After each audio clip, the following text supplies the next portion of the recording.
7h05 sur Radio Fidélité. Ce matin, Tiffaine Cellier reprend la route et les micros du Tour des Clochers. Oui, on est vendredi et aujourd'hui, Tiffaine, vous êtes au nord-ouest de Nantes. Bonjour. Bonjour à toutes et à tous. Alors je suis au nord-est, tout près du stade. Oui, exactement, Clara.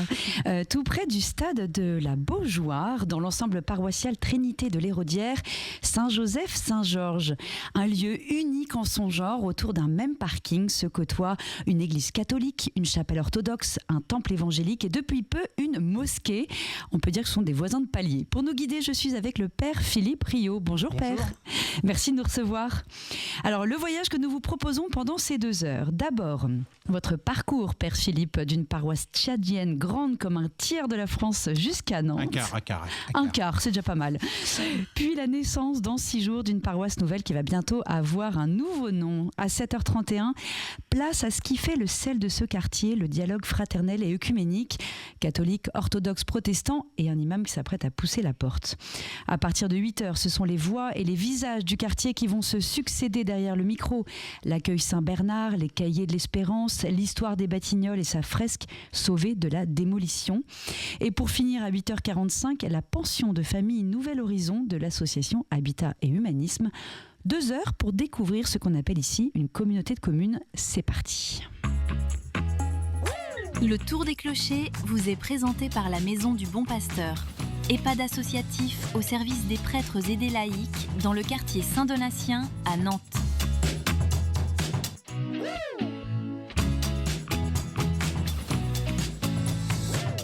Jusqu'à 9h, c'est le Tour des Clochers.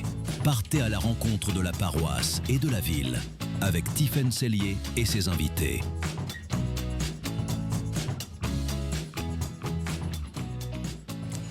Père Philippe, avant de partir à la rencontre de votre communauté, on va prendre un instant pour faire connaissance avec vous. Votre parcours d'ailleurs dessine déjà en creux ce qui fait l'âme de cette paroisse.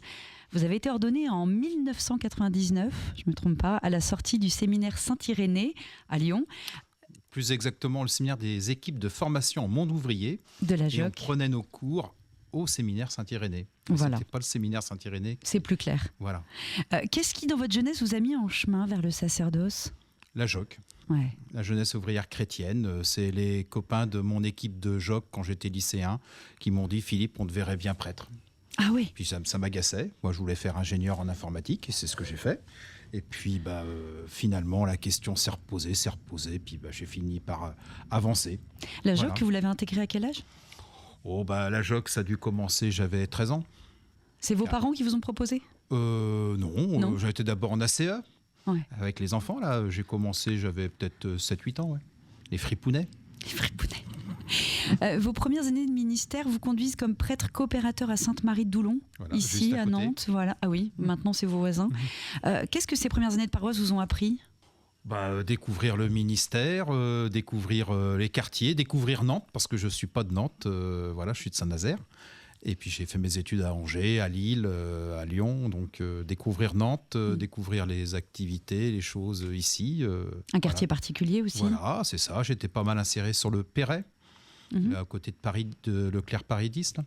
Et soutien scolaire et tout ça dans le quartier, quoi. Voilà. Et puis en 2008, un grand départ. 6 années au Tchad, dans le diocèse de Mongo, dont 5 comme curé d'une paroisse qui, c'est ce qu'on disait tout à l'heure, couvrait à elle seule l'équivalent d'un quart de la superficie de la France. Exactement. Sans 1 mm² de goudron. Ouais. Ça doit changer par rapport à ici, effectivement. Exactement. C'est quand même très différent. Comment est-ce qu'on exerce son ministère sur un territoire pareil ? Avec un gros 4x4. Un gros 4x4. Pas très écolo tout ça. Oui, mais enfin. Il n'y a pas le choix. Ouais. Quand vous mettez une journée pour faire 200 km, voilà. Et puis assis sur la natte, en toute simplicité, avec les gens, vraiment dans la plus grande simplicité. Le Tchad, c'est le 4e pays du monde en partant de la queue, avec le classement de l'IDH du PNUD. Donc c'est un pays qui est très pauvre, qu'on ne soupçonne pas, mais qui est très chaleureux.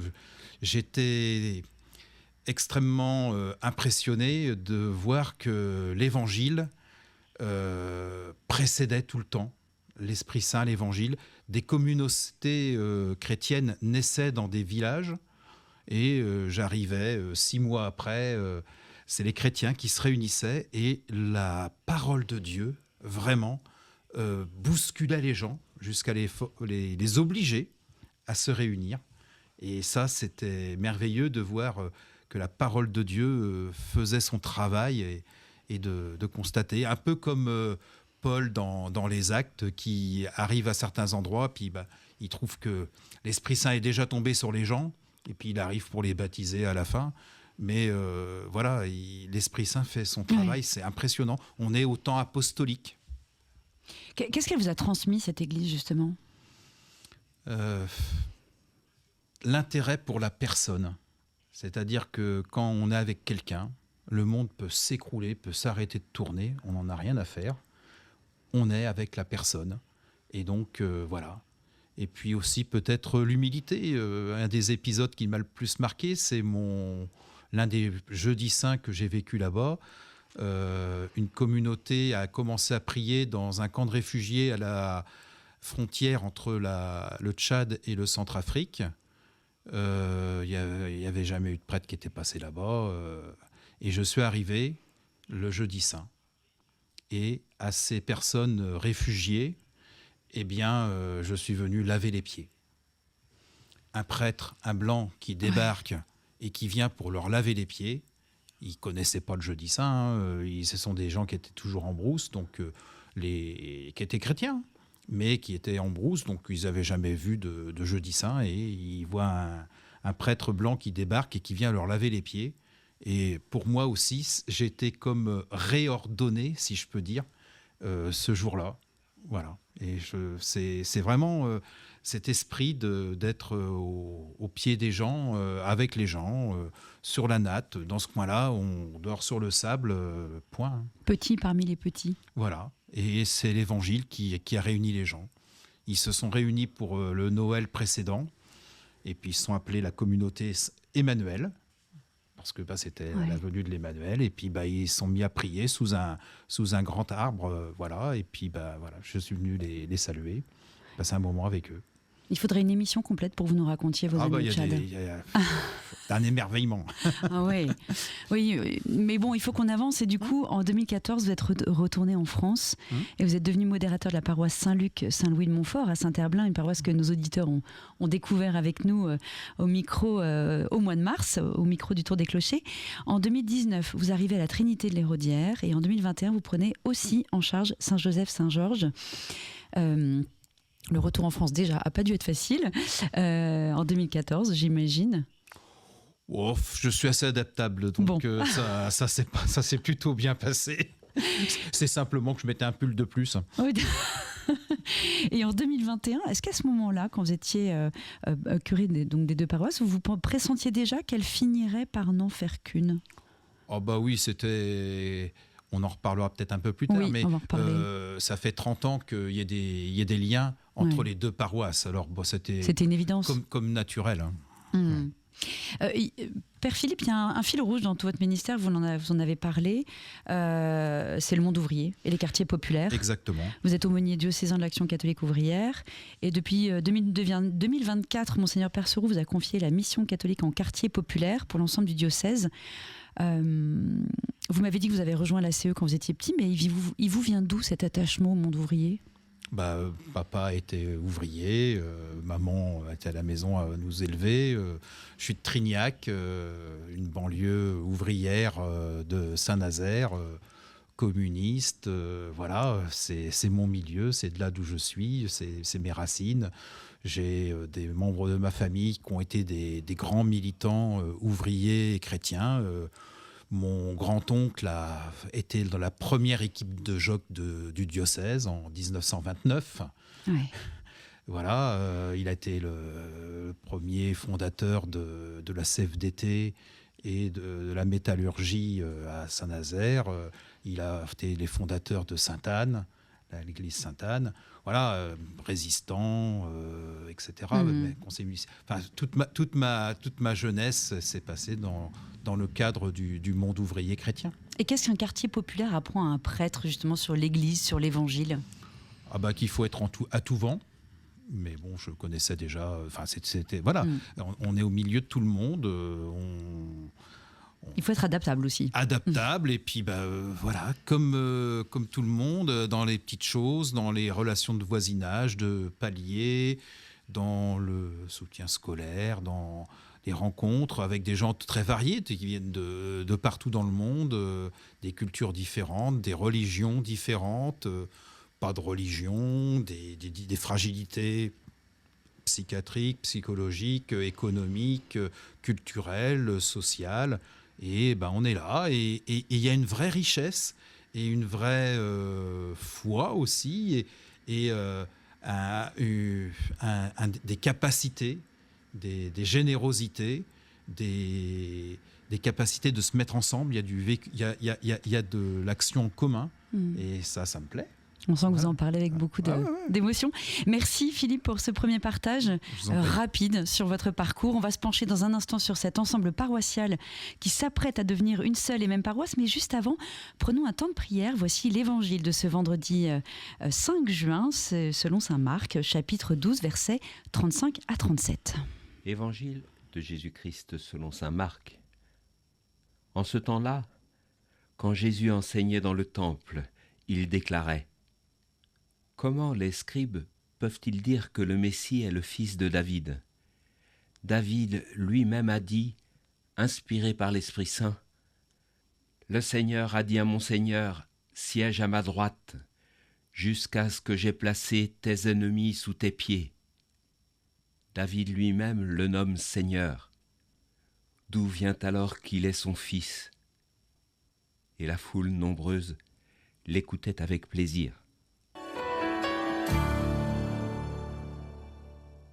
C'est peut-être la notion de filiation qui pose problème aujourd'hui. Jésus est fils de Marie, fils de Joseph, donc descendant de David, fils de l'homme, fils de Dieu. Ces 4 titres sont corrects. Aucun n'annule l'autre, aucun ne réduit la valeur de l'autre.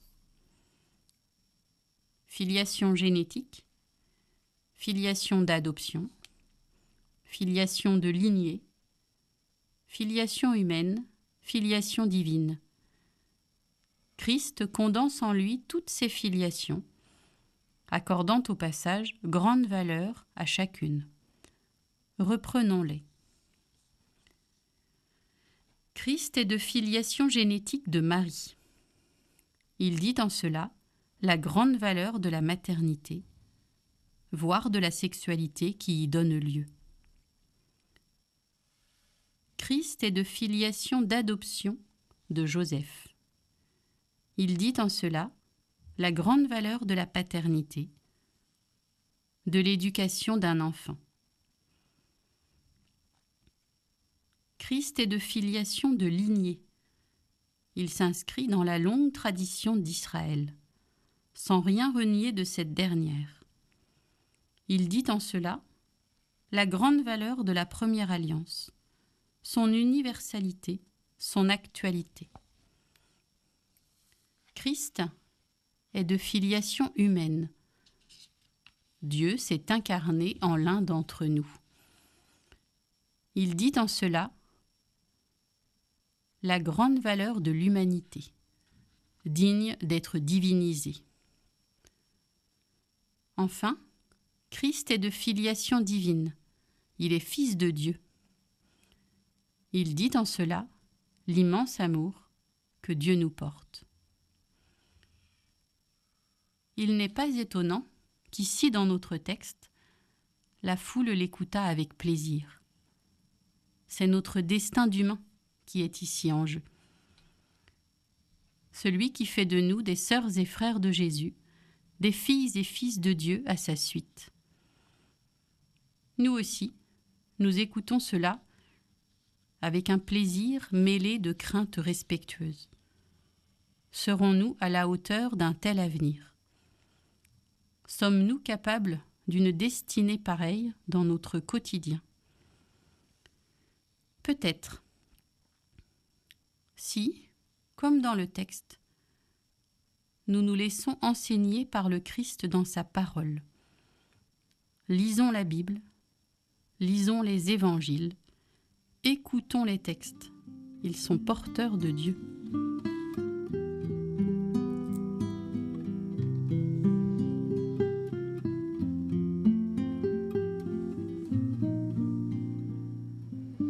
Et on vient d'écouter l'Évangile selon saint Marc, chapitre 12, versets 35 à 37, commenté par Mathilde Finot, responsable du service des formations du diocèse de Nantes. Et pour ceux qui nous rejoignent, nous sommes en direct de l'ensemble paroissial Trinité de l'Héraudière Saint-Joseph-Saint-Georges à Nantes. Avec vous, Père Philippe Riot, et on accueille tout de suite Alain Godel, le coordinateur pastoral paroissial. Bonjour Alain. Bonjour. Pardon, j'ai pas ouvert votre micro. Bonjour Alain. Bonjour. Avant de parler, Alain, de cette future paroisse, peut-être un petit mot, Père Philippe, sur cet évangile. Jésus y interroge ses interlocuteurs sur l'identité du Messie. Est-ce que ça vous inspire quelque chose ce matin ? Ça peut ne pas vous inspirer, je vous vois faire une drôle de tête. C'est justement la question peut-être de notre identité comme de deux paroisses, passer à une paroisse. Voilà une belle question d'identité, et c'est parce que nous avons recherché à travers notre projet pastoral missionnaire de voir un peu quelle était notre identité et ce que nous pouvions vivre avec les autres. Et on a fait un projet pastoral justement missionnaire, voir un peu quelle est notre identité, quelle est l'identité du quartier. Voilà, ça se joue là-dessus peut-être. Exactement, c'est un beau parallèle. Alain, je me tourne à présent vers vous. On va commencer simplement. Présentez-nous ces deux paroisses. Qui sont ces communautés qui vont bientôt n'en faire qu'une ? Alors, il y a deux paroisses très complémentaires l'une de l'autre. La Trinité de l'Héraudière, qui est une paroisse qui a une tradition d'accueil assez forte, avec une population très mixée, et puis une fréquentation à la messe du dimanche par des gens qui viennent un peu de tous les horizons. Il y a beaucoup de gens du quartier, mais il y a aussi beaucoup de gens qui viennent de l'extérieur. Et donc c'est cette fraternité qui est vraiment mise en avant et qui attire. Et puis la paroisse Saint-Joseph-Saint-Georges, c'est une paroisse de gens qui sont plus enracinés dans le territoire, qui sont beaucoup plus attachés à leur terroir, à leur vie locale, et qui ont... c'est un monde peut-être un peu plus ouvrier, on pourrait dire, un peu plus mixte aujourd'hui. Maraîcher aussi. Maraîcher, oui, mais un peu plus mixte aujourd'hui parce que ça construit partout. C'est un quartier qui est en pleine expansion. Voilà, et il y a des gros enjeux de diversité ici. Voilà, donc deux paroisses qui ont envie de se rejoindre depuis déjà longtemps, en fait. Oui, c'est ça. Et c'est dans 6 jours. Exactement. Le 11 juin, vous allez officiellement demander la création d'une paroisse nouvelle. Mais comme vous disiez tout à l'heure, Père Philippe, ces deux paroisses, elles cheminent ensemble depuis longtemps. Certaines choses sont mutualisées depuis les années 90. Qu'est-ce que ça va changer concrètement de devenir une seule paroisse, Alain ? Alors, ce que ça va changer, c'est que on va apprendre à se connaître un peu plus et à faire en communauté ensemble. Aujourd'hui, il y a des communautés un peu éparpillées. Puis, ce qu'on a l'habitude de dire, c'est qu'en fait, une paroisse, c'est une communauté, deux communautés. Oui. Et l'enjeu, il est de mutualiser nos forces, de vivre cette fraternité un peu plus largement, sur un territoire un peu plus grand, pour pouvoir simplement vivre ensemble, en frères. Ça va rien changer très concrètement sur l'ordinaire de la vie de la paroisse. Ça va changer simplement sur la façon dont on peut profiter des richesses des uns et des autres et puis venir organiser plus rapidement, plus facilement un certain nombre de choses. Mais il y a déjà des mutualisations qui existent depuis très longtemps sur la liturgie. Alors on avait des préparations de messe communes. Et puis depuis peu, on a mutualisé nos plannings et on fait circuler des animateurs, des musiciens d'un clocher à l'autre. Ça, c'est intéressant parce que ça permet justement de combler des manques et puis de faire un peu plus connaissance. Donc là, l'enjeu pour nous, ça va être de faire un peu plus connaissance et de se rencontrer et de vivre cette fraternité plus largement. Et vous avez résumé ce chemin par une jolie image. En septembre 2024, vous avez parlé de fiançailles entre les deux paroisses. Et racontez-nous comment on prépare justement à plusieurs centaines un mariage. Ça a été un chemin un peu de découverte et de dialogue. Le chemin, il a commencé chacun de son côté. Et puis, il y a un moment où les deux EAP se sont réunis et ont décidé de travailler ensemble. Ouais. Voilà. Ça fait un gros EAP ou il va falloir finalement... Alors c'était deux EAP relativement... 4-5 de chaque côté. Oui, c'est ça. Voilà. Donc on peut faire un EAP à 10 ? Donc il y avait une EAP, mais c'est les EAP qui se réunissaient une fois par mois à l'époque. Hein. Et donc il y a eu ce travail-là de réflexion commune, et c'est la première étape qui a eu lieu dans la construction de cette paroisse nouvelle. De chaque côté, il y a eu des assemblées générales qui ont permis de se dire, de se projeter, et si on allait vers une nouvelle paroisse. Et puis, quand les EAP se sont mis à travailler ensemble, il y a eu la décision d'aller vers cette réflexion commune d'une paroisse nouvelle. Ça a correspondu aussi à ce que le Monseigneur Perceroux a voulu mettre en route d'une nouvelle gouvernance. Et donc, la mise en place en 2025 d'une nouvelle EAP, avec cette fois-ci une EAP commune pour l'ensemble paroissial et une EAP de conduite qui se réunit toutes les semaines. Oui. Et puis la mise en place d'un conseil paroissial missionnaire, élu par les paroissiens, choisi par les paroissiens, ça c'était une grande nouveauté. Oui, ça y est, c'est en cours dans toutes les paroisses en ce moment. Oui, tout à fait. Mais cette forme de synodalité, je trouve que c'est très intéressant, et c'est important que la parole soit donnée. Et on voit bien d'ailleurs que c'est pas toujours si simple que ça d'oser prendre la parole et d'aller se dire si c'est nous qui sommes légitimes pour aller organiser, faire vivre la paroisse. C'est pas que le curé qui va décider. Voilà. Et puis la mise en place aussi d'un CPP. Donc moi j'ai été appelé. Je suis en fonction depuis le mois de mars, c'est tout récent. Et vous n'êtes que 2 hommes dans le diocèse de CPP. 3. 3 Il y en a un Sainte-Luce et Mauve. Ah bah oui. Oui.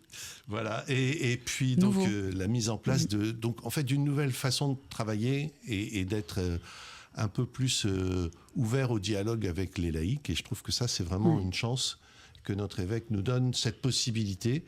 Voilà. Et là, sur cette année, il y a eu 2 assemblées générales pour vraiment faire ce passage. Alors, c'est un mariage, c'est toujours un petit peu une joie et des compromis. Eh ben oui, des craintes parfois. Votre projet pastoral missionnaire, il tient en 3 grandes orientations. La première, c'est l'animation locale, clocher par clocher. L'idée que chaque église garde son visage, son identité, sans se diluer dans l'ensemble. Et puis les 2 autres orientations, c'est d'approfondir la foi par la formation et la prière. Et enfin, l'accueil et la fraternité. On sent que l'accueil est presque votre marque de fabrique ici.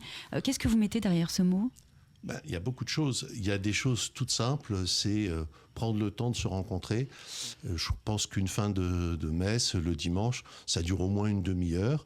Il n'y a jamais personne qui... Enfin, l'église, elle est toujours ouverte, et au moins une demi-heure après la messe, parce que les gens prennent le temps de parler, de se rencontrer. Ce qui fait une caractéristique de cette paroisse, c'est que quand des gens arrivent, on va à leur rencontre. Et on a beaucoup de témoignages de gens qui disent je connaissais personne, je suis venu une fois et on m'a parlé. Voilà. Et donc ça, c'est important. Et ça se fait très spontanément. Il n'y a pas d'équipe organisée, désignée pour le faire. C'est quelque chose qui se fait. C'est ce qui nous attire dans cette paroisse, c'est de vivre cette fraternité-là. C'est votre ADN. Ouais. Et puis, il y a un vrai suspense ce matin. Pardon, il y a aussi 2 autres aspects qui me paraissent importants.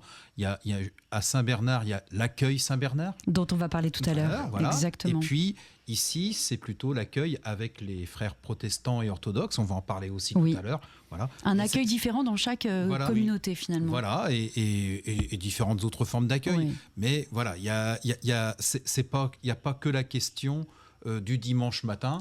C'est toute la semaine, et c'est sous bien des formes, cette question de l'accueil. Donc un vrai suspense ce matin, pour terminer rapidement. À l'heure où nous parlons, cette future paroisse n'a pas encore de nom. La consultation se termine dans 2 jours, le 7 juin. Le 7 juin. Donc dans 3 jours, voilà. 2 jours. Qu'est-ce qui se joue au fond dans le choix d'un nom ? C'est la question de l'identité. Dieu nous appelle par notre nom. Voilà. Et c'est aussi se reconnaître, se sentir appelé quand on va choisir un nom.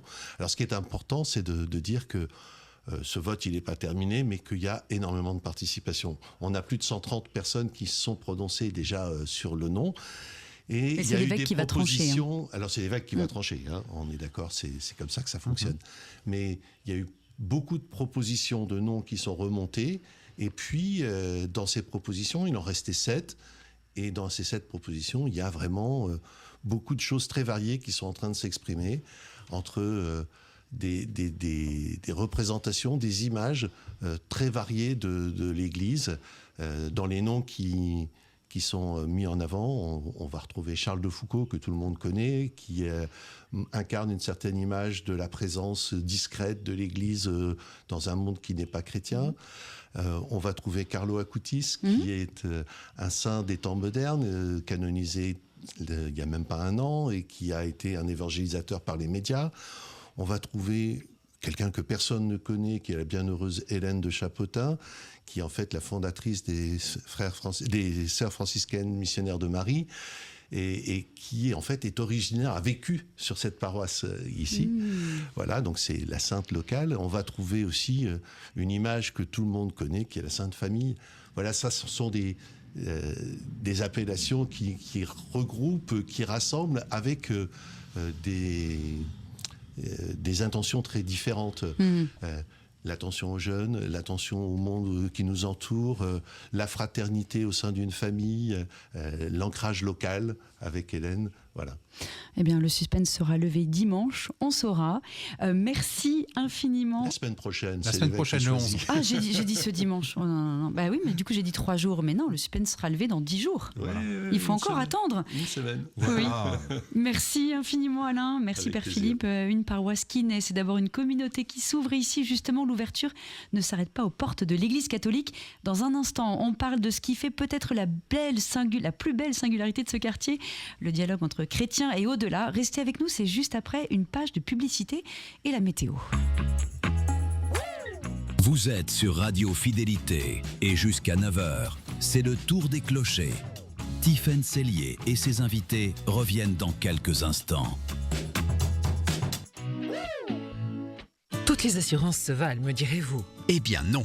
La mutuelle Saint-Christophe Assurance couvre mon logement, ma voiture et ma santé à prix compétitif. Et elle œuvre pour un monde fraternel.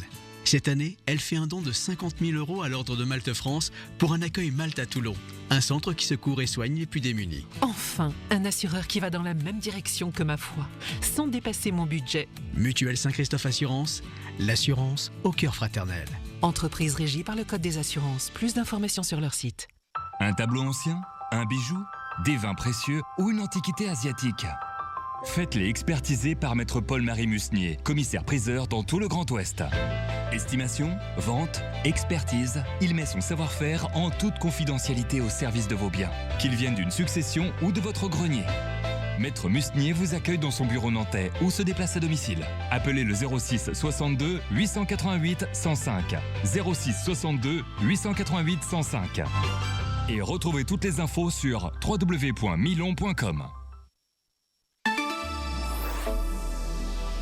Et un point sur la météo avant de retrouver Tiffaine Sellier, 7h33, et un temps toujours aussi nuageux ce matin, comme vous pouvez le voir. Quelques éclaircies qui devraient faire leur apparition ce midi en fin de matinée. Vous pourrez compter 16 degrés à Blain ou Pontchâteau, jusqu'à 15 degrés dans le vignoble aujourd'hui et 17 pour le littoral. Cet après-midi, ce ciel restera largement dégagé malgré quelques nuages, un soleil un peu timide et quelques pluies qui pourraient aussi subvenir, notamment dans le nord-ouest du département. Les maximales atteindront, elles, 17 degrés du côté de Nantes ou encore Bouguenais, 18 vers Thoiry-sur-Loire et Sainte-Luce et jusqu'à 19 degrés sur notamment La Baule ou encore Pornic. En soirée, toujours ce même temps nuageux, 19 degrés qui sont attendus dans le Sud-Loire, 18 pour le vignoble et 20 degrés du côté du littoral. Voilà pour votre météo du jour en ce vendredi 5 juin. Et tout de suite, on retrouve Tiffaine Sellier à quelques rues des studios de la radio, près de la Beaujoire, pour le Tour des Clochers. C'est le Tour des Clochers. Et il est 7h34, nous poursuivons notre tour des clochers en direct de l'ensemble paroissial Trinité de l'Hérodière, Saint-Joseph, Saint-Georges. Place maintenant à ce qui fait battre le cœur de ce quartier d'une façon assez unique. Je le disais tout à l'heure, ici, sur le site de la Beaujoire, à 2 pas du stade, on prie dans 4 maisons qui se partagent presque le même parking. L'église catholique Saint-Georges, la chapelle orthodoxe Saint-Basile, le temple protestant évangélique et depuis quelques mois une toute nouvelle mosquée. Et vous avez ajouté, Père Philippe, quand on a parlé, le stade, où les gens prient en vert et jaune pour ne pas passer en Ligue 2. Mais bon, là c'est raté. Ça n'a pas marché. Des voisins au sens le plus simple du mot, des amis même. Alors, comment vit-on côte à côte quand on prie le même Dieu, mais pas de la même manière ? Et pour en parler, nous avons réuni une petite assemblée autour de la table. Le Père Philippe Rio, que vous connaissez maintenant, chers auditeurs, pour les catholiques. Gérald Cid et Timothée Dobozy de l'Église protestante évangélique Génération, ici à la Beaujoire. Gérald en est l'un des responsables à temps plein et Timothée, le pasteur jeunesse, par ailleurs membre du conseil paroissial missionnaire de la paroisse. Bonjour à tous les deux. Bonjour. Et puis le père Alexis Struve, archiprêtre, c'est qui est l'équivalent d'un curé, recteur de la paroisse orthodoxe Saint-Basile, juste à côté. Bonjour. Bonjour. Merci à tous d'être venus. Vous êtes venus ensemble, ce qui déjà en dit long. Père Philippe, commençons par le commencement. Pour vous, pourquoi est-ce important ce dialogue ? Qu'est-ce qui se perdrait si chacun restait de son côté entre soi ? On perdrait l'occasion d'être des bons copains. Déjà. D'être des frères dans le ministère que nous vivons, que nous exerçons. Et puis on perdrait, vous l'avez dit, l'étonnante richesse de ce voisinage, d'être mitoyen. Je ne sais pas bien, mais je pense qu'on est à peu près les seuls en France de ce style-là. Il y a aussi quelque chose qui est du même style à Bussy-Saint-Georges, en région parisienne. Mais je ne crois pas qu'il y ait d'autres endroits où on a comme ça 4 lieux de culte, et le 5e, la Beaujoire, le stade, côte à côte. Et donc, il y a une vie qui se joue là et qui a commencé bien avant que j'arrive et qui se perpétue. Et on aime bien se retrouver très fréquemment, une fois tous les trimestres à peu près, on se retrouve pour prendre le petit-déj ensemble et on passe du temps ensemble et c'est un beau moment entre pasteurs.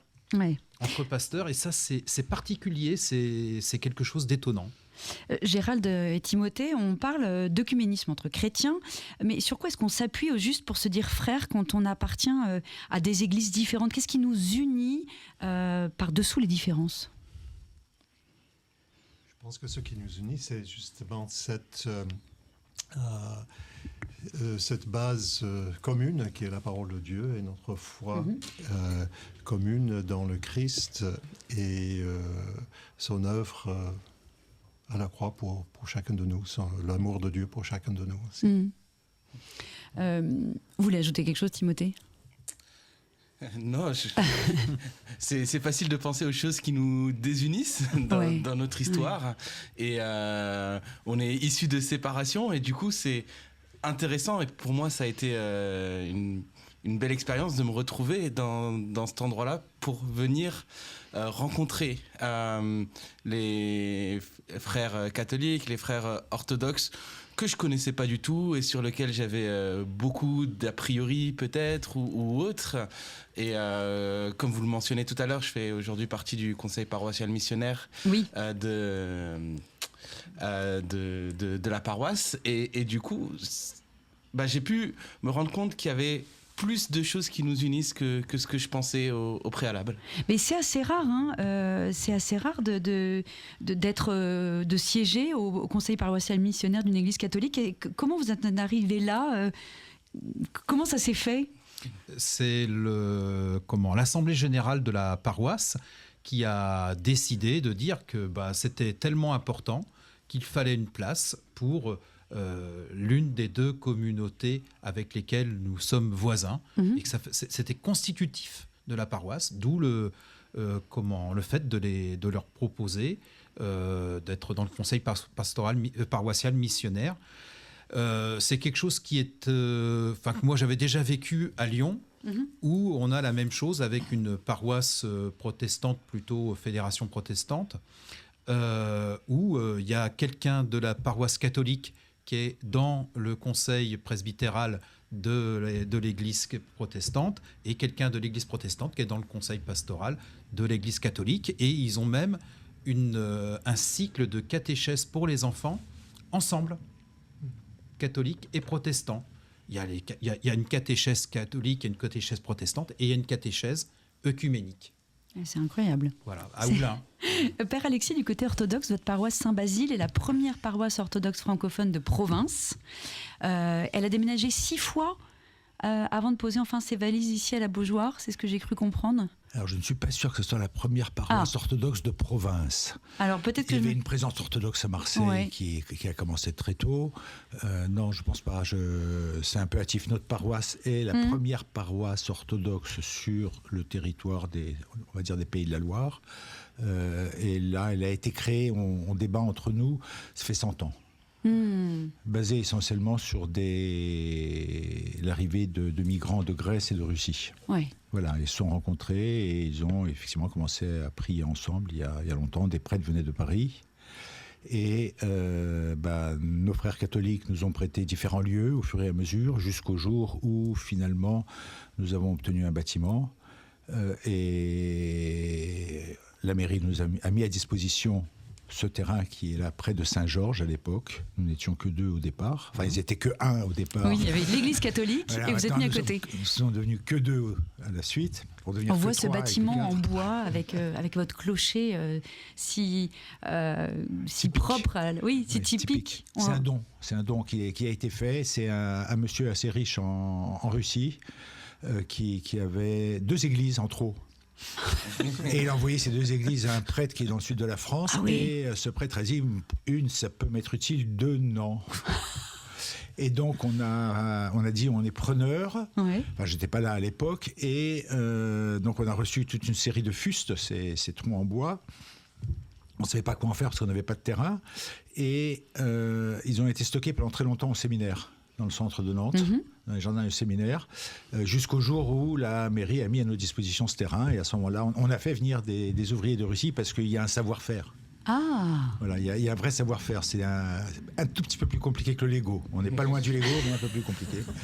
Et finalement, on est arrivé à avoir ce bâtiment qui, malheureusement, le bois ne supporte pas très bien le climat de cette région. D'accord. Donc on est obligé d'entretenir en permanence. D'entretenir et d'envisager de démonter le Lego, le traiter, et puis nous se monter un autre Lego parce que notre communauté a tendance à grandir. Et on a de moins en moins de place. On est obligé de célébrer porte ouverte. Ouais. Qu'est-ce que ça représente pour vous, justement, le dialogue avec les autres chrétiens Est-ce que c'est pour vous une question d'amitié, de témoignage, un peu des deux, ou autre chose?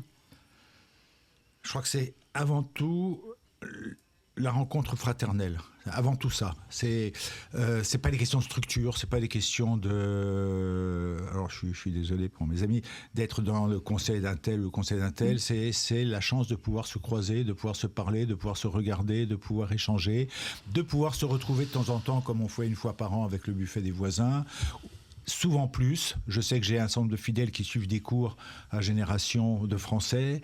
La semaine dernière, j'ai vu une orthodoxe qui venait de Dallas, qui faisait... Donc Génération, c'est la paroisse, je reprécise, protestante, qui s'appelle Génération. Qui était là en stage chez Génération pour un travail humanitaire. Bref, il y a des interactions et puis on se connaît. On n'est pas alors les gens, nos paroissiens ne sont pas du quartier, ils viennent de partout. Certains viennent de très loin, ont plus d'1 heure de route pour venir. Et certains arrivent en train parce qu'ils n'ont pas de voiture, donc c'est un peu compliqué. Mais ils viennent. Mais il y a aussi quelques personnes, on commence à connaître les gens du quartier, et ça c'est pas mal. C'est pas mal. C'est-à-dire qu'il y a un enracinement qui se fait, et cet enracinement, je crois qu'il est très important. On pourrait s'en tenir à ce beau tableau, mais le communisme, il a aussi ses détracteurs et ses limites. Je crois qu'on se doit d'en parler franchement. Commençons par la critique la plus fréquente. Elle vient souvent du monde protestant. À force de se rapprocher, mais je pense qu'elle vient aussi du monde catholique, à force de se rapprocher, une communauté, surtout quand elle est minoritaire, elle risque de se diluer, de perdre ce qui fait son identité propre, comme noyée sous les embrassades. Gérald, Timothée, ce risque-là, est-ce que vous le ressentez ? Comment se rapprocher sans se renier ? Pour moi, le défi, c'est d'être vrai dans les relations et du coup, d'oser se dire les choses. Des fois, on peut avoir peur de vexer en disant non, je suis pas à l'aise avec ça ou je suis pas à l'aise avec ça.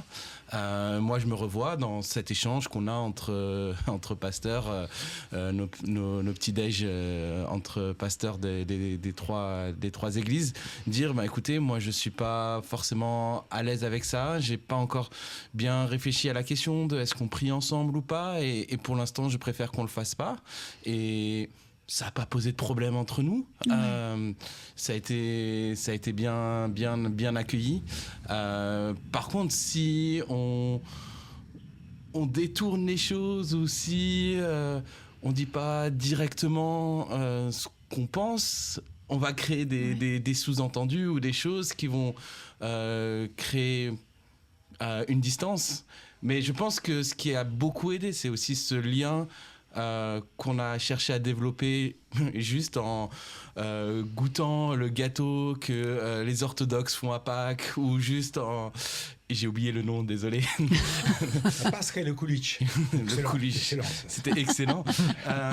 Où voilà, on a appris à se connaître au-delà de on va organiser la semaine de l'unité ensemble, on va organiser telle chose ensemble, on va organiser telle chose ensemble, ce qui permet de pouvoir avoir un dialogue plus vrai et plus vrai ensemble lorsqu'on réfléchit à des projets communs. Ouais. C'est vrai, c'est cette idée de se connaître qui nous permet d'être plus authentique et plus vrai, et qui facilite finalement les échanges et l'honnêteté entre nous. Et je pense que c'est ça la base qui nous a permis quand même cette fraternité. C'est ça. Un pasteur évangélique écrivait récemment qu'on peut employer les mêmes mots, Église, la croix, l'autorité de la Bible, et leur donner des sens très différents d'une communauté à l'autre. Quand vous creusez entre vous, est-ce que vous tombez parfois sur des désaccords de fond que finalement votre bonne volonté ne suffit pas à gommer ? Pour tous autour de la table. je vous titille un peu. Ça peut être vrai pour les orthodoxes, aussi. Non, je triche là, je pense qu'on les contourne. Je pense qu'on les contourne parce qu'une fois que je reviens à la rencontre, finalement c'est bien plus important que tous ces petites difficultés. Je voudrais moi juste suivre ce qu'ont dit mes amis. Moi j'ai une communauté qui est extrêmement diverses, beaucoup de gens qui viennent de pays traditionnels, de Géorgie, de Russie, d'Ukraine, de Moldavie, certains de Grèce, vraiment très diverses. Bien entendu, il y a des Français, et ils viennent de cultures qui sont assez peu œcuméniques, très identitaires. Très identitaires. Et pour eux, l'œcuménisme est quelque chose qui est étranger, qui est bizarre, et même pour certains qui frisent peut-être l'hérésie. Et donc il y a une vraie pastorale à mener, et cette pastorale, et la chance que l'on a, c'est de pouvoir être ensemble. Ils voient que ce sont des gens normaux, les autres. Ils sont normaux. Et quand on a justement, et ce buffet des voisins, il est important, parce que alors moi je les oblige un peu à y aller, parce qu'ils disent voilà, on va pas aller prier chez les autres, c'est compliqué.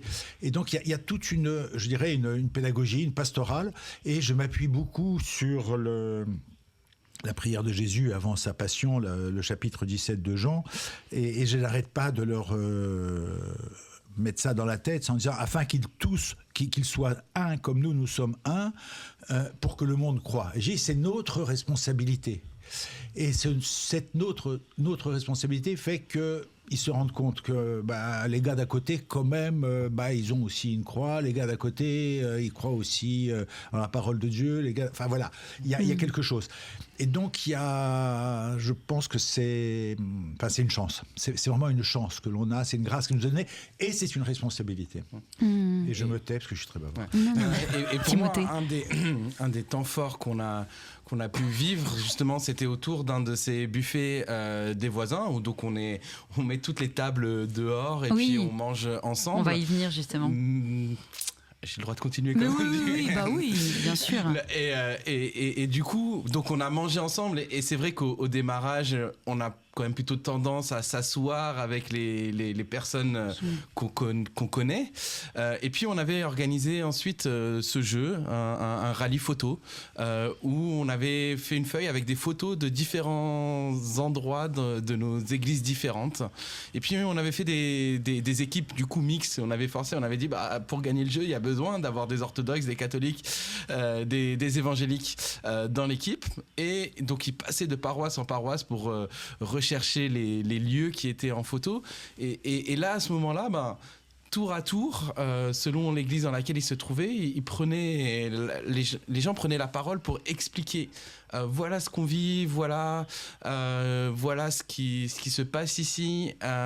Et je pense que ça a été un temps qui était très apprécié. Et puis bien sûr, on avait pris en photo des endroits clés, des endroits stratégiques, des différentes églises qui amenaient à la discussion et à l'explication. Et je pense que tout le monde est sorti vraiment éclairé et en connaissant mieux l'autre de ce temps-là. Est-ce que parfois, justement, y a des... après, j'arrête sur les désaccords parce qu'il ne faut pas qu'on s'arrête là-dessus, mais Père Philippe, on a des désaccords bien réels sur les sacrements, sur l'autorité du pape, sur la place de Marie. Est-ce que vous regardez en face ces lignes de fracture ou est-ce qu'on préfère les contourner pour préserver l'amitié ? Je dirais que, comme Alexis, on préfère les contourner. C'est pas grave. Il y a des désaccords dogmatiques, mais il y a des profonds accords aussi caritatifs. Je trouve que c'est important aussi de se dire que nos églises ont créé ensemble l'accueil d'abord. Où on est ensemble à accueillir des personnes qui sont déboutées du droit d'asile. Et qu'on les accueille. C'est important de dire qu'on est chrétiens ensemble. Je pense à un épisode particulier. L'an dernier, je fais aussi partie du service diocésain des relations avec les musulmans. Et on avait accueilli les collégiens du collège privé musulman Al-Bader. Et j'avais demandé à mes frères d'être là aussi pour présenter les chrétiens et pas seulement les cathos. Et ça nous a permis de faire découvrir l'orchestre symphonique qu'est les églises chrétiennes. Ça nous a permis aussi de nous découvrir sur le plan des relations avec les musulmans. Bon, on a maintenant une mosquée, on est en train d'apprendre à devenir voisins. On n'en est pas du tout au même stade que nous sommes entre chrétiens. Voilà. Et je trouve que c'était intéressant de nous faire faire un pas les uns et les autres dans ce domaine-là. Père Alexis, vous voulez intervenir ? Je crois que c'est important de dire que contourner, c'est pas effacer. Non. C'est pas effacer. C'est-à-dire que les différences sont réelles. Les différences, on en souffre. Les différences, on doit les assumer.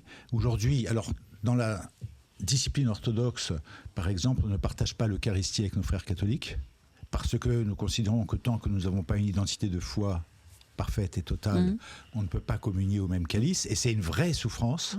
C'est une vraie souffrance. Mais par contre, on peut communier aux Écritures, on peut communier dans le service du frère, on peut communier dans l'échange. Et ça, c'est quelque chose qui est important. Voilà.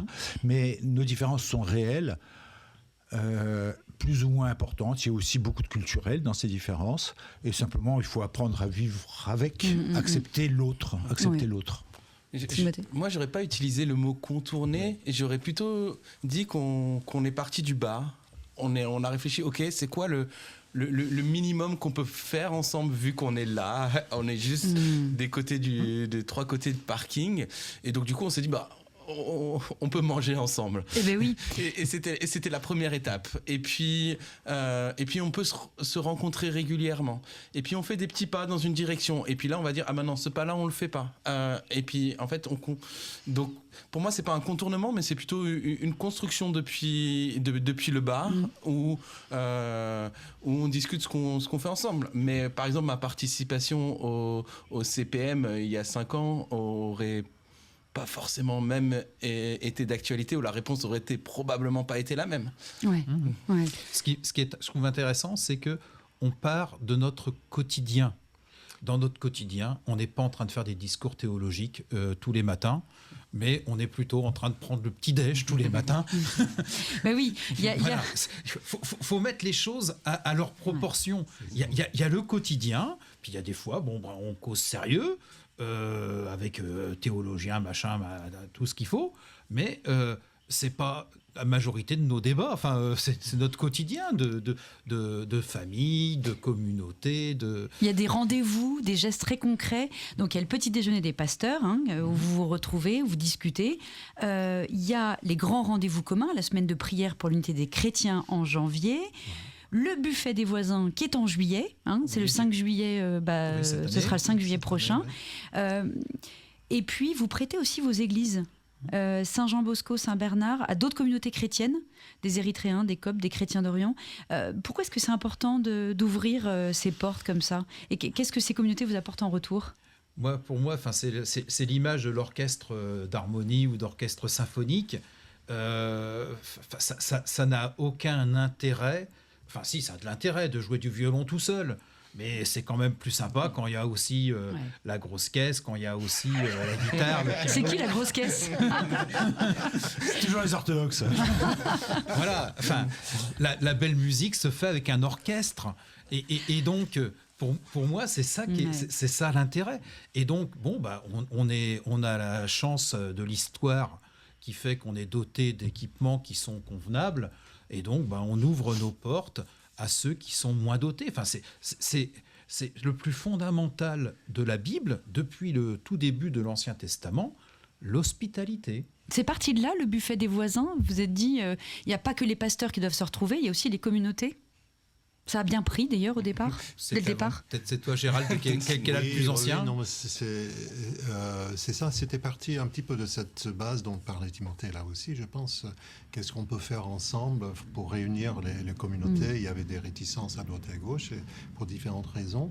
Et on s'est dit, mais voilà quelque chose sur cette base de l'hospitalité justement, et cette base de partage autour de repas, ça ne nous engage pas sur le plan théologique, mais sur le plan de la fraternité. Humain. Et c'est une meilleure connaissance de l'autre. Meilleure connaissance de l'autre. Je pense que ça, c'est une clé dans toute l'histoire. Pour ceux qui nous rejoignent, on est en direct de la Beaujoire dans le Tour des Clochers. On parle de ce dialogue entre voisins de prière. Jusqu'ici, c'était entre chrétiens. Mais depuis quelques mois, le paysage du quartier a changé. Une mosquée a ouvert ses portes tout près d'ici. Le symbole est saisissant. Elle se trouve entre vos églises Saint-Georges et la chapelle orthodoxe, juste en face du temple évangélique. 4 lieux de prière, presque sur le même carré de bitume. Qu'est-ce que ça vous inspire? Où en êtes-vous avec la communauté musulmane? On a encore à apprendre à se connaître. Ils viennent d'arriver. Ils sont arrivés à la veille de l'ouverture du mois sacré de Ramadan.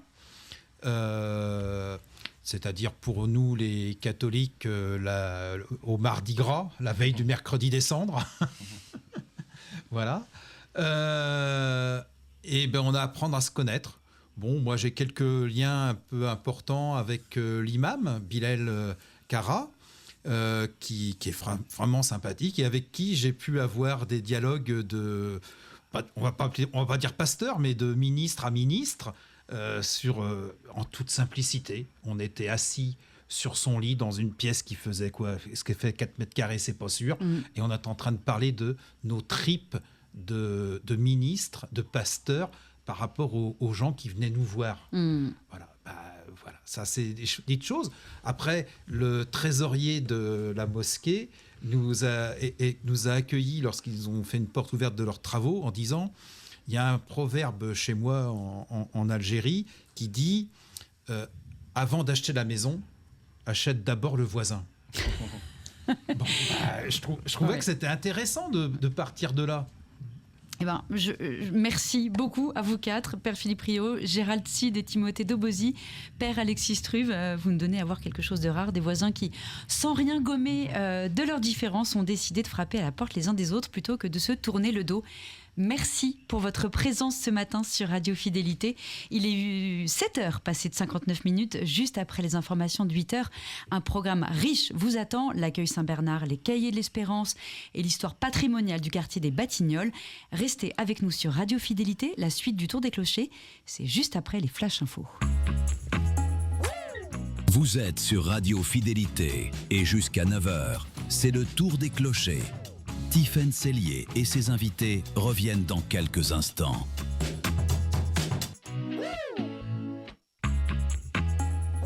Le Tour des Clochers vous est présenté par la Maison du Bon Pasteur, EHPAD associatif au service des prêtres et des laïcs dans le quartier Saint-Donatien à Nantes.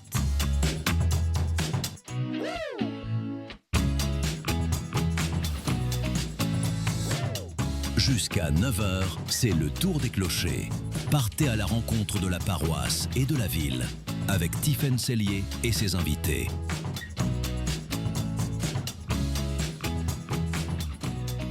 Et on a le plaisir de retrouver Tiffaine Sellier qui est en direct de Nantes ce matin au sein de l'ensemble paroissial Trinité de l'Hérodière Saint-Joseph-Saint-Georges. Bonjour Tiffaine.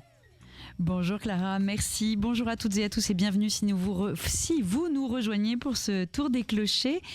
Et tout de suite, je reçois Jannick Catoni. Bonjour Jannick. Bonjour. Excusez-moi. Vous êtes bénévole à l'accueil Saint-Bernard, un lieu ouvert à tous et tout particulièrement à des personnes en fragilité psychologique. Alors racontez-nous, qu'est-ce que vous proposez? Comment ça fonctionne? Qu'est-ce qui s'y vit très concrètement autour d'un café et de quelques gâteaux? Alors, l'accueil est ouvert tous les après-midi, chaque semaine, à part le lundi, pendant environ 2 à 3 heures, voire un peu plus, quand les langues sont très déliées, et avec un moment particulier le vendredi, puisqu'il a un nom, et qu'il s'appelle Moment de bonheur, avec, et j'y tiens, parce que les personnes qui ont créé ce nom l'ont écrit comme ça, des majuscules, à moment et à bonheur. Et qu'est-ce qui se passe? Pourquoi c'est les moments de bonheur le vendredi?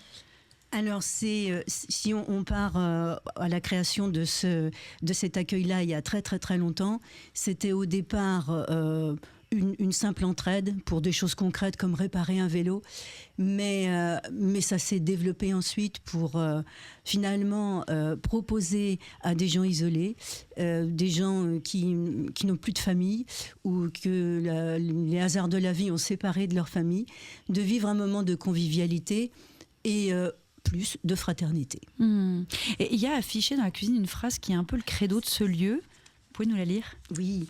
Alors, ce sont des mots qui ont été, des phrases qui ont été composées par un ancien accueilli et qui disent ceci: je ne te demande pas d'où tu viens, je ne te demande pas où tu vas, je ne te demande pas qui tu es. Tu es là et c'est très bien comme ça. Ouais, c'est un beau credo. Oui, c'est en tout cas ce qui est notre philosophie pour l'accueil. Et c'est qui ces personnes que vous accueillez?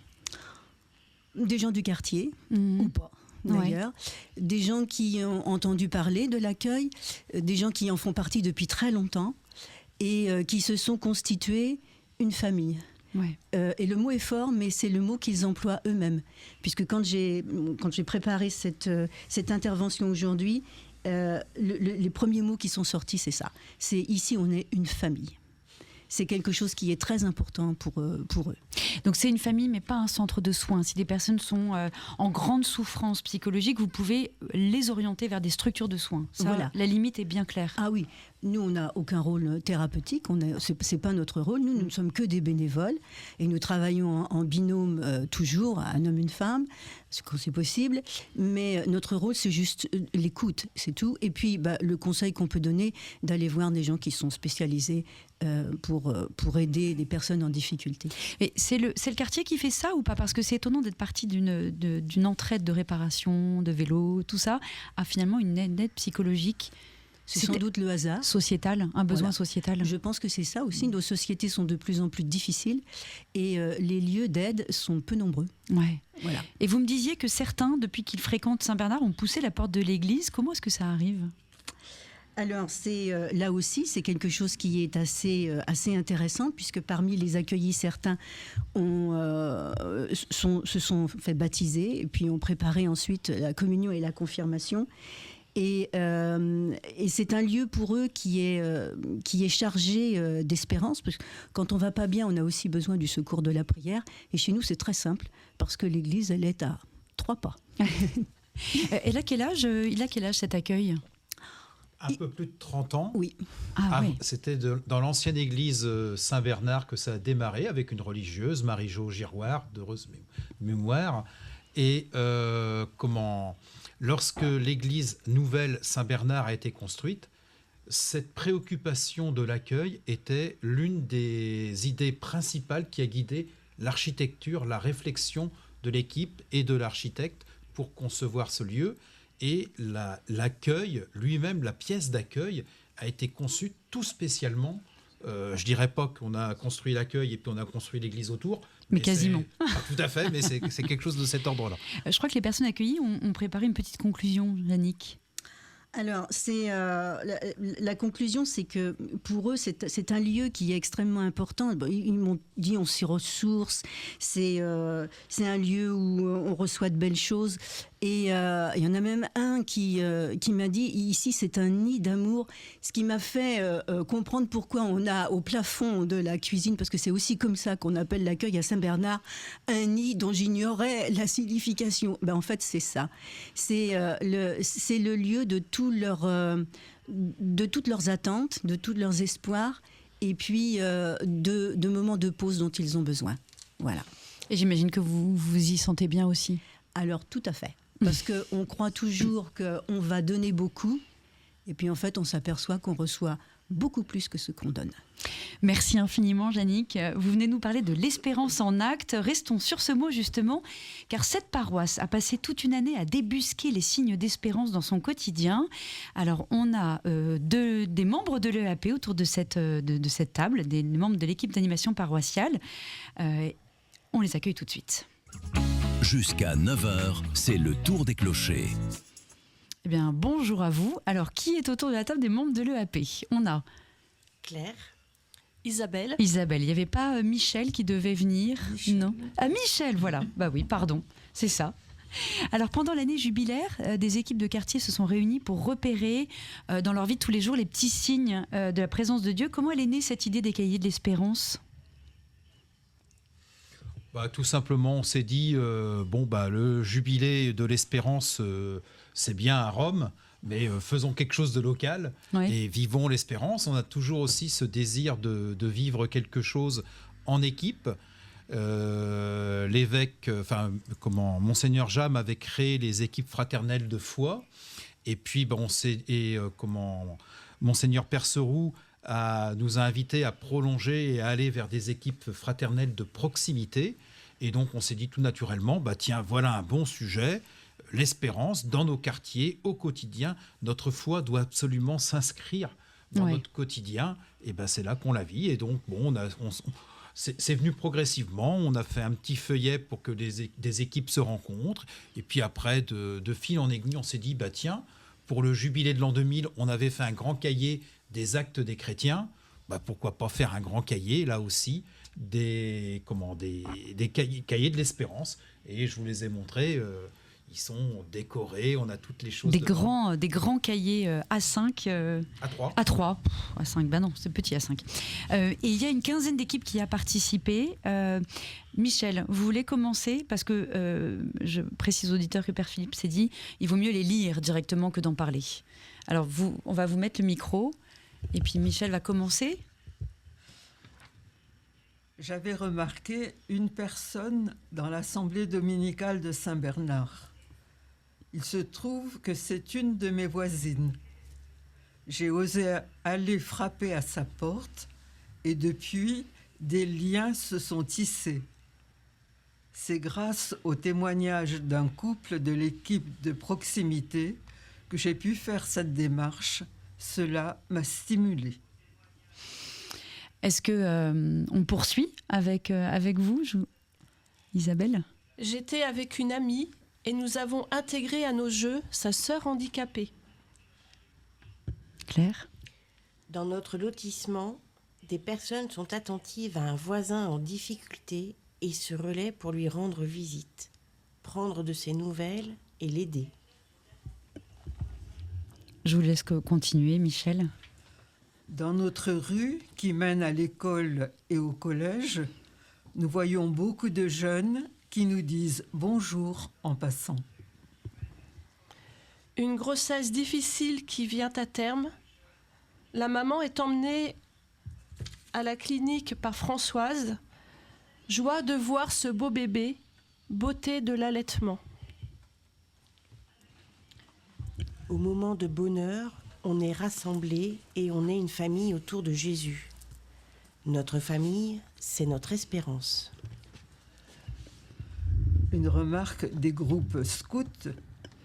L'espérance de se retrouver pour un camp scout XXL à 120, puis 20 000, afin de répondre aux clameurs du monde, aux clameurs des pauvres et aux clameurs de la nature. Intervenante à la maison d'arrêt des femmes, le 2 septembre, j'ai repris notre atelier de loisirs créatifs avec les femmes détenues.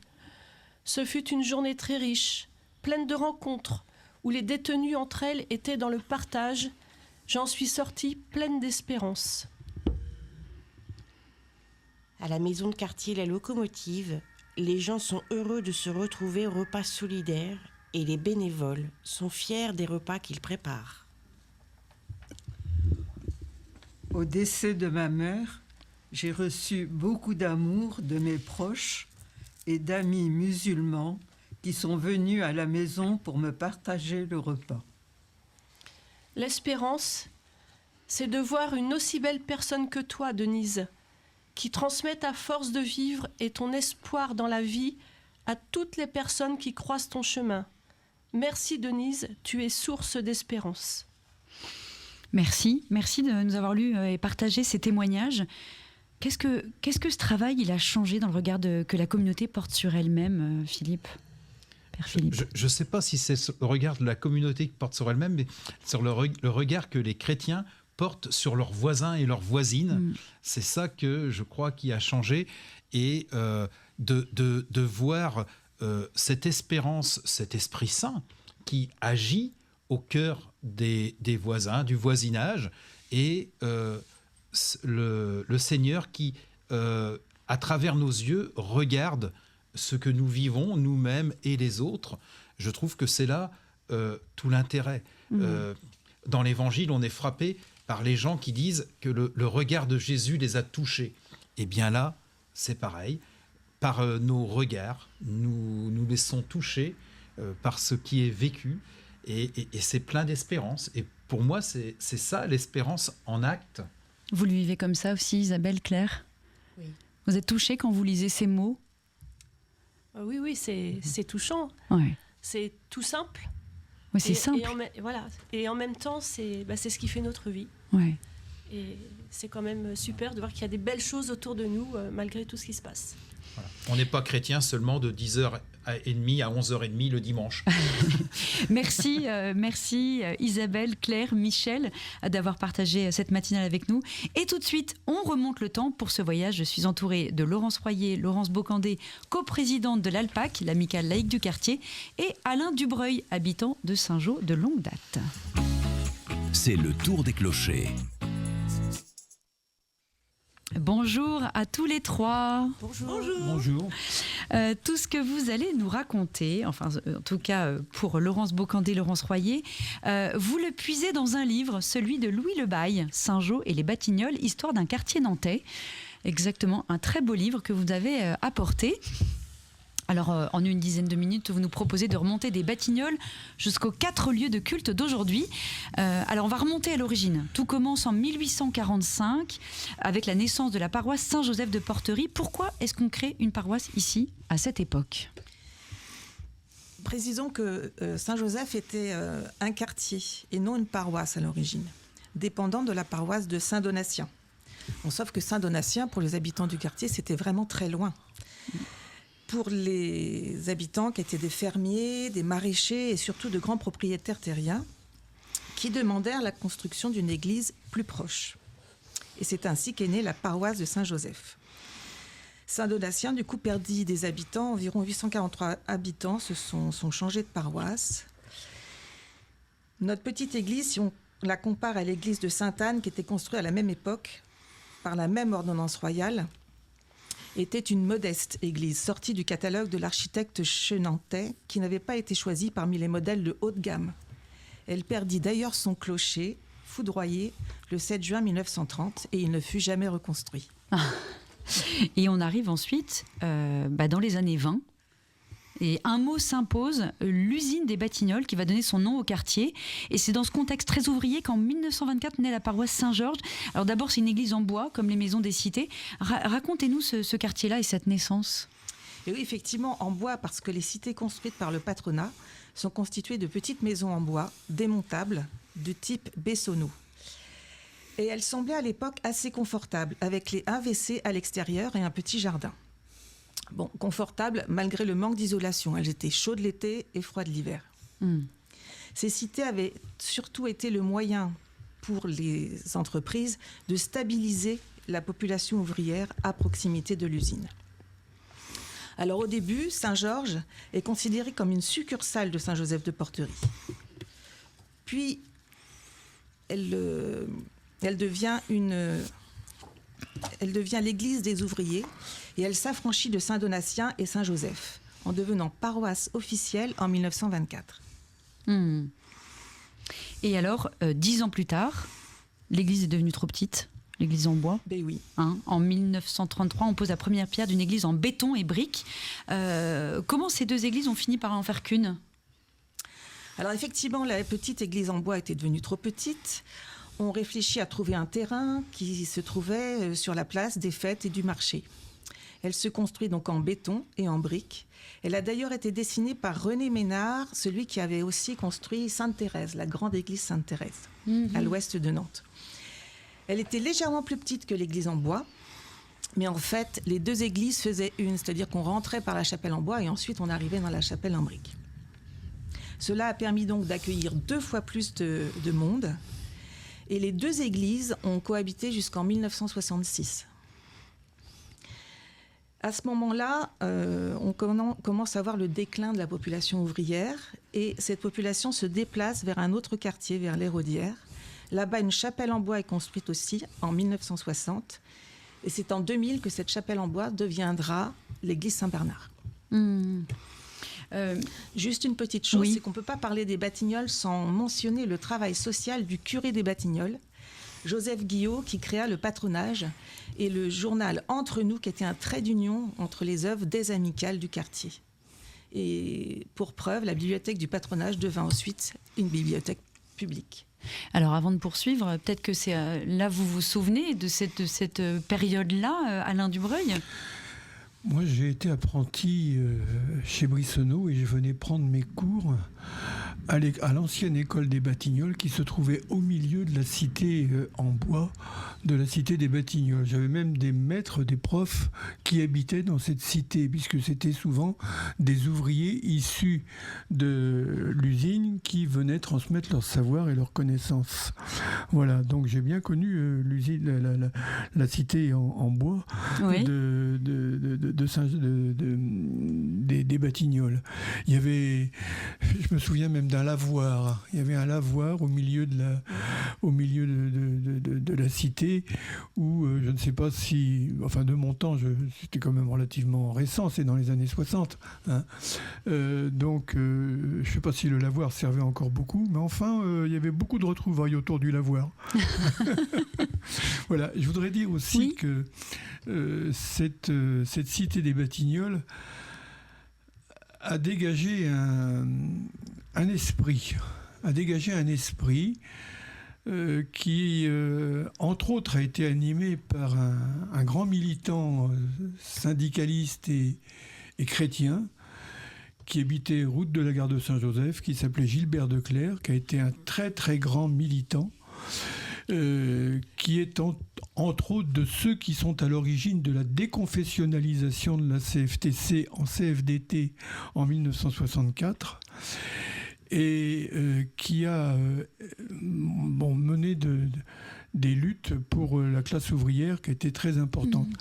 De cette classe ouvrière est né quand même cette classe ouvrière des Batignolles est né un esprit qui a conduit à l'agrandissement de l'église Saint-Georges, ni plus ni moins, parce que il y avait un besoin. Voilà. Moi, c'est comme ça que je vois les choses. Oui. Et puis, il y a un autre personnage, l'abbé Pierre Bouchot. Ah, ça, je laisse et ses fresques.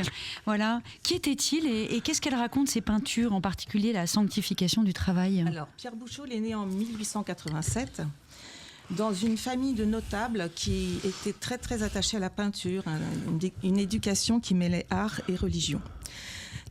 Pierre devient professeur de dessin et il exerce son art au service de la foi. En 1936, il peint donc dans l'église Saint-Georges, il peint Saint-Georges terrassant le dragon, mais aussi la Vierge et l'enfant Jésus. Et surtout, en 1948, il peint la fameuse sanctification du travail.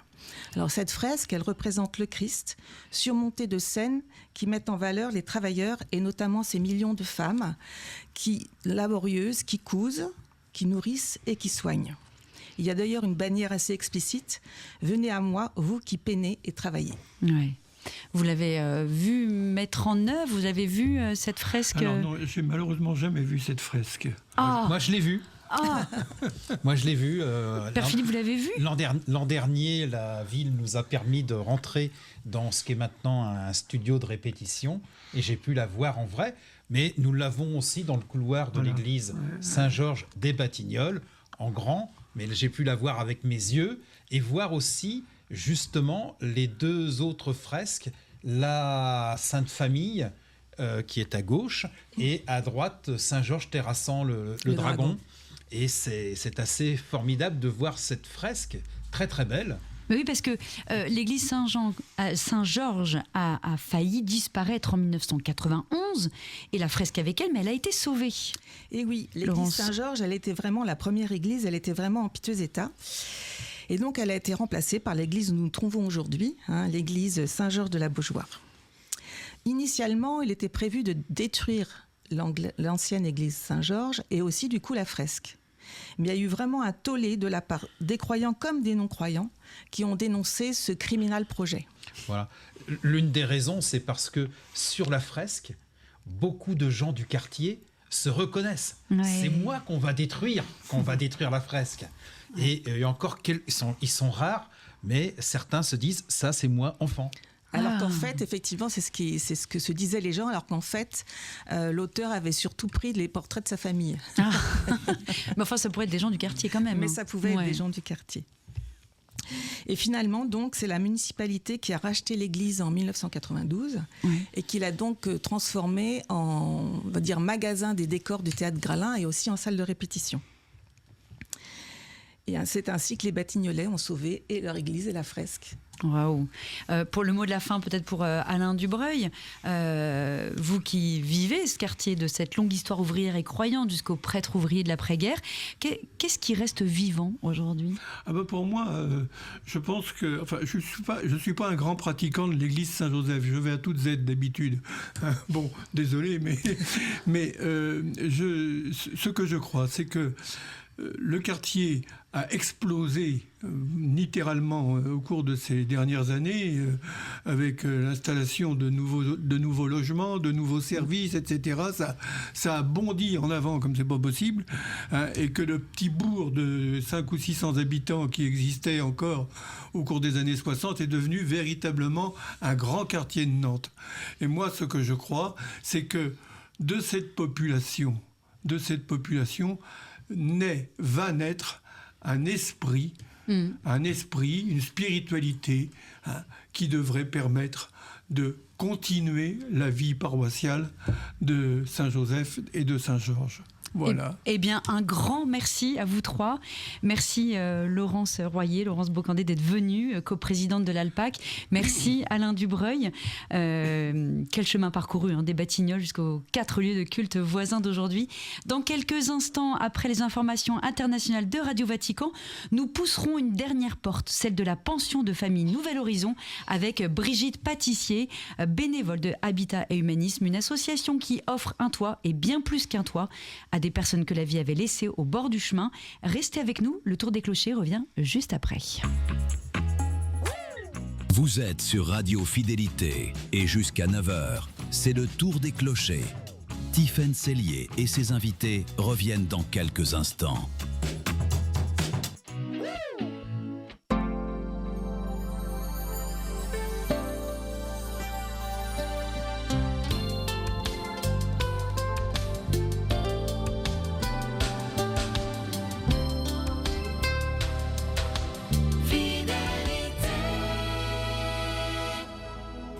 Il est 8h30 et tout de suite sur Radio Fidélité, retrouvez le journal de Radio Vatican.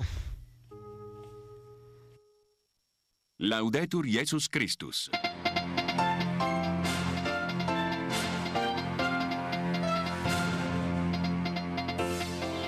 La Hezbollah douche les espoirs d'un vrai cessez-le-feu au Liban avec Israël. Le chef du mouvement chiite n'a pas tardé à répondre au président Aoun qui défend pourtant l'accord conclu avec Israël à Washington mercredi et qui doit apporter un peu de répit au pays. La Croix-Rouge pourra reprendre en Israël ses visites aux prisonniers palestiniens, décision de la Cour suprême israélienne qui annule d'un trait la politique du gouvernement Netanyahou en la matière depuis le début de la guerre contre le Hamas. Après 4 semaines de blocage, la Roumanie a un nouveau Premier ministre, Eugène Tomac, un indépendant de 44 ans dont la tâche est de composer un gouvernement de spécialistes pour surmonter la division des partis politiques. C'est demain matin que Léon XIV s'envolera pour l'Espagne. Première étape à Madrid, la capitale. Le pape rencontrera une église autrefois puissante, mais qui cherche aujourd'hui à retrouver un nouveau souffle missionnaire. On en parle dans notre dossier, c'est à suivre à la fin de ce journal. Radio Vatican, le journal, Xavier Sartre. Bonjour. Impasse au Liban, le Hezbollah rejette sans hésitation la déclaration commune signée mercredi à Washington entre les représentants libanais et israéliens. Ce document défendu par le président Joseph Aoun et le premier ministre Nawaf Salam comporte une feuille de route pour un cessez-le-feu, le début d'un retrait israélien du territoire et l'établissement de zones pilotes placées sous l'autorité de l'armée libanaise. Mais des incertitudes demeurent et Israël entend bien garder sa liberté d'action dans le sud du Liban, comme l'a précisé hier son ministre de la Défense. À Beyrouth, Paul Khalife. Joseph Aoun et Nawaf Salam parlent d'un accord de la dernière chance et affirment que ceux qui le rejettent assumeront la responsabilité de leur refus, en allusion à Hezbollah. Sur le terrain, l'armée israélienne s'est retirée de 2 localités situées à une dizaine de kilomètres de la frontière. L'armée libanaise s'y est ensuite déployée, a retiré les remblais installés par les Israéliens et a rouvert les routes reliant les villages dans le secteur occidental du Liban Sud. Tout cela s'est déroulé sans coordination préalable entre les armées libanaises et israéliennes. Il pourrait s'agir d'un test israélien pour les zones pilotes qui seraient confiées à l'armée libanaise. Le Hezbollah, lui, ne se sent pas concerné par tous ces arrangements. Son chef, Naïm Assem, a qualifié l'accord de Washington de capitulation et d'humiliation. Les paroles se sont transformées en actes avec une nette intensification jeudi des attaques du Hezbollah contre l'armée israélienne en territoire libanais. Le parti chiite a revendiqué une série d'opérations, surtout autour de la forteresse de Beaufort. Paul Khalife, Beyrouth, RFI pour Radio Vatican. Et ces combats ont causé la mort d'un officier israélien. Dans le même temps, l'armée israélienne a mené des frappes dans l'Est et près de Tyr, tuant au total 8 personnes et blessant 8 autres. Pour mener à bien ces missions, l'armée libanaise a besoin d'être renforcée. L'Union européenne a ainsi accordé une aide de 100 millions d'euros à l'armée.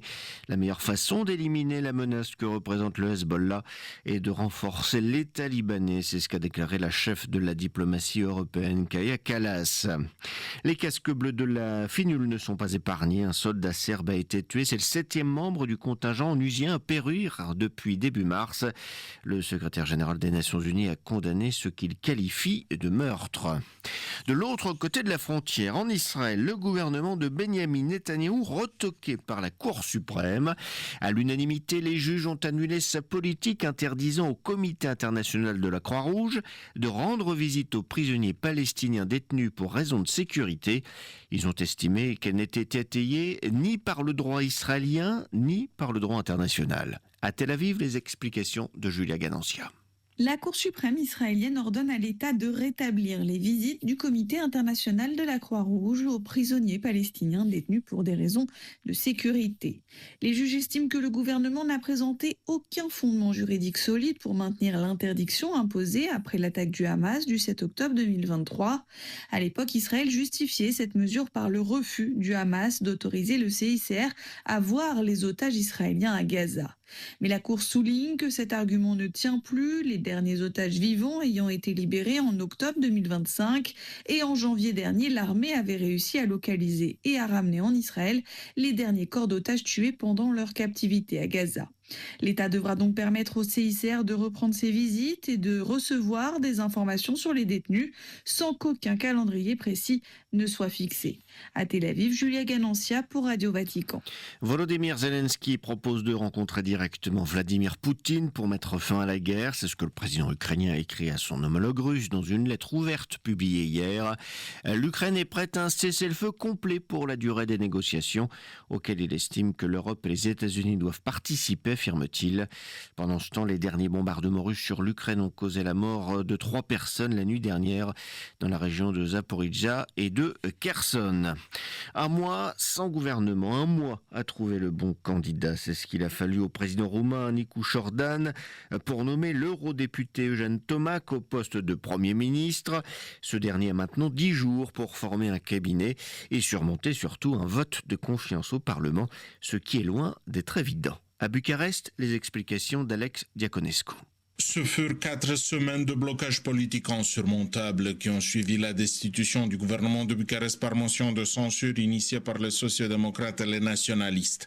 Malgré plusieurs séries de consultations formelles et informelles entre le président et tous les groupes et les partis membres du législatif, l'arithmétique parlementaire s'est avérée impitoyable puisqu'aucune coalition gouvernementale n'a pu être identifiée parmi les 3 principales forces du Parlement, les sociodémocrates, les nationalistes et les réformistes de droite, chacun avec sa propre ligne rouge. C'est à un tel législatif qu'Eugène Tomac doit demander un vote de confiance. Né sur le territoire actuel de l'Ukraine, Eugène Tomac, 44 ans, était une figure politique conservatrice plutôt marginale à Bucarest, chargée de la relation avec la diaspora roumaine avant d'enchaîner 2 mandats d'eurodéputé. Il se voit désormais propulsé sur le devant de la scène politique où il doit obtenir l'appui du Parlement, un cabinet formé de spécialistes avec pour mission garder la direction pro-occidentale du pays, achever les projets à financement européen et élaborer le budget 2027. Alex Diaconescu de Bucarest pour Radio Vatican. Le chef de la diplomatie américaine accusé de diffamer le gouvernement chinois. Hier, c'était l'anniversaire des manifestations de la place Tiananmen. À cette occasion, Marco Rubio a écrit qu'aucune censure ne peut effacer le passé et que les victimes de la répression obtiendront un jour gain de cause. À ces propos déforment les faits historiques, lui a rétorqué le ministère chinois des Affaires étrangères qui demande la fin des ingérences dans les affaires intérieures de la Chine sous prétexte de démocratie et de droits humains. Des jeunes enrôlés de force dans les forces armées tigréennes en Éthiopie. Les tensions augmentent de nouveau entre le gouvernement fédéral et les autorités régionales du Tigré, ce qui pousse les forces de défense du Tigré à recruter contre leur gré des centaines de jeunes. Les détails à Addis Abeba d'Augustine Passy. À l'exception de Mekele, la capitale du Tigré, et de quelques localités, la conscription forcée et les rafles de masse sont pratiquées dans la majeure partie de cette région située au nord de l'Éthiopie. Ce sont les conclusions du rapport publié hier par l'ONG éthiopienne Human Rights First. Ces recrutements sous la contrainte sont menés par les forces de défense du Tigré. Ce groupe armé a vu le jour pendant la guerre qui a fait plus de 600 000 morts dans cette région entre 2020 et 2022. L'accord de Pretoria, qui a mis fin aux hostilités, paraît en effet caduc depuis que le Front de libération du peuple du Tigré, le premier parti régional, a rétabli le 5 mai le gouvernement d'avant-guerre. À Shiré, une grande ville située à 250 km au nord-ouest de Mekele, les jeunes hommes rusent pour éviter d'être d'être embarqués. Barakat, un chauffeur de tuk-tuk, m'expliquait qu'il ne dort jamais au même endroit. Robel, qui était emmené par les miliciens alors qu'il travaillait dans une mine d'or, est parvenu à s'enfuir. Il tente désormais d'économiser pour aller se réfugier à Addis Abeba. De son côté, Human Rights First dénonce des pratiques qui violent le droit international. Chiré, Augustine Passy pour Radio Vatican. Nous vous en parlions il y a quelques jours dans un de nos dossiers. La Turquie confirme son implication toujours plus grande sur le continent africain. Hier, le président turc et le chef de la junte nigérienne ont promis depuis Ankara de renforcer leur coopération, notamment en matière de défense, mais aussi dans les domaines de la sécurité, des mines, du commerce, de l'éducation, de la santé et de l'agriculture. Le désintérêt de la communauté internationale et principalement des pays occidentaux pour les crises au Soudan, en RDC et en Colombie, dénoncé par le Conseil norvégien pour les réfugiés, le NRC. Cette ONG particulièrement active dans ces pays y voit dans cette négligence le fruit du nationalisme et du réarmement des pays riches. Elle souligne tout particulièrement la crise de déplacement soudanaise qui est comparable à celle qu'ont connue la Syrie et l'Ukraine sans que cela ne suscite presque aucun intérêt.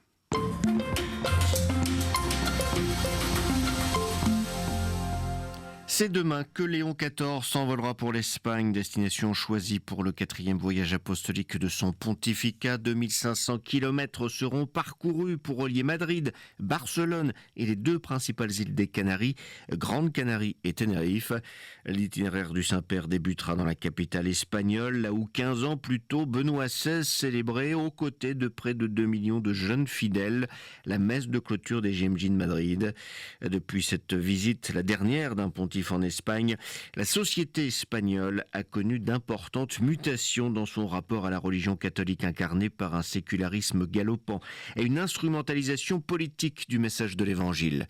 Dans ce pays, autrefois considéré comme un bastion catholique, l'Église cherche désormais à insuffler une nouvelle dynamique missionnaire moins clivante et en dialogue avec la société. Mais quel rôle entretient-elle avec l'État aujourd'hui? Élément de réponse avec Benoît Pellistrandi, historien spécialiste de l'Espagne contemporaine.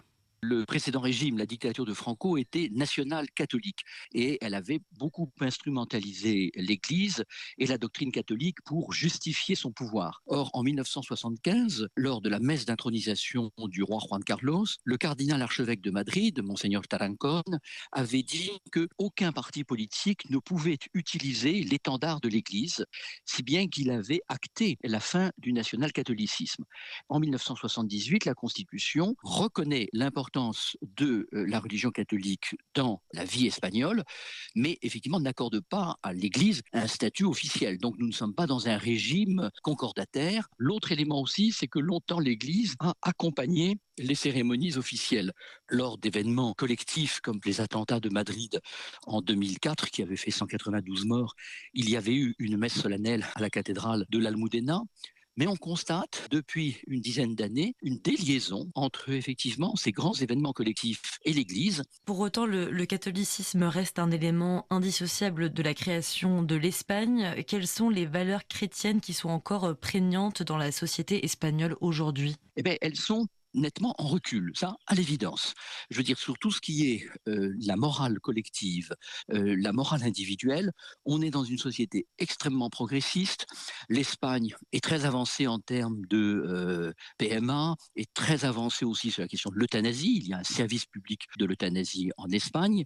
Et ces évolutions se sont faites avec le consentement de la majorité de la population espagnole.